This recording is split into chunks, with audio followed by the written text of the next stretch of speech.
অশুভ শক্তির বিনাশ, রোগ শোক ও দুঃখ কষ্ট জরা থেকে মুক্তির প্রত্যাশায় ৯০১ বঙ্গাব্দে মুন্সিগঞ্জের সিরাজদি খানের শেখরনগরে প্রথম রক্ষাকালীর পূজা করে স্থানীয় ঋষি সম্প্রদায়। সেই থেকে প্রতি বছর অনুষ্ঠিত হচ্ছে এই পূজা। এই পূজার ৫৩২তম আয়োজন হয় মঙ্গলবার।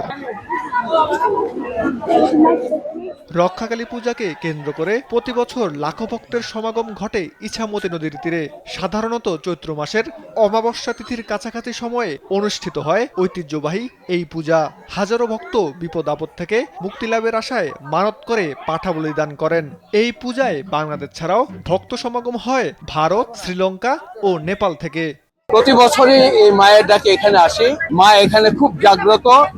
সেই আজ থেকে প্রায় ৫০০-৬০০ বছর আগে এখানে মায়ের পূজার উদ্ভব হয়েছিল।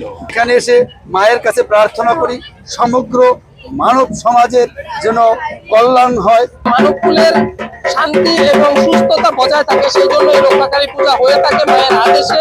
এটি প্রায় ৫ থেকে ৬০০ বছর পূর্বের পূজা।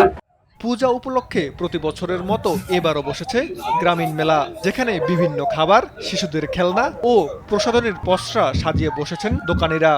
আমি ঢাকা থেকে এসেছি, প্রত্যেক বছরই এই পূজা আসি, প্রার্থনা করি এবং অত্যন্ত সুন্দরভাবে পূজারা প্রত্যেক বছরই মনে ধারণ করি শেখরনগর আসি। অনেক লোক আসা যাওয়া করে, সবারই মনে আশা পূর্ণ হয়, যেটা মানে সেটা পায়, এই জন্য সবাই আসে। তার উপলক্ষে আসা হয়েছে। ঈদের পর বন্ধ, আমাদের দোকানপাট বন্ধ, সবকিছু বন্ধ। আমরা মেলায় একটু উপভোগ করতে আসছি, ঘুরতে আসছি। এখানে এত সুন্দর জায়গা কোনো সময় আসা হয়নি, এই প্রথম আসলাম, অনেক মজা। শেখরনগর মেলা এটা ঐতিহ্যবাহী মেলা, তো আল্লাহর রহমতে এবার বেচা কিনা ভালো।